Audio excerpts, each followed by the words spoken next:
গল্পের নাম নীরার আয়না। রাত তখন প্রায় 12টা। কলকাতার পুরনো এক বাড়ির চিলেকোঠায় একা বসে আছে নীরা। বাতাসে ধুলো উঠছে, জানলার ফাঁক দিয়ে চাঁদের আলো পড়ছে একটা প্রাচীন আয়নার ওপর।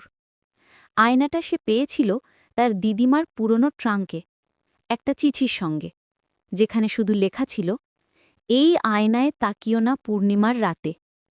নীরা হাসল। এমন কুসংস্কার সে বিশ্বাস করে না। আয়নাটা পালিশ করে সে নিজের মুখ দেখল, কিন্তু প্রতিফলনে কিছু যেন আলাদা। তার মুখের পেছনে দাঁড়িয়ে আছে আরেকটা ছায়া, একদম তার মতো। ছায়াটা ধীরে ধীরে হাসল, আর নীরার নিজের ঠোঁট নিস্তব্ধ। পরদিন সকালবেলা প্রতিবেশীরা দরজা ভাঙতে গিয়ে দেখল, ঘরে কেউ নেই, শুধু আয়নাটা পড়ে আছে।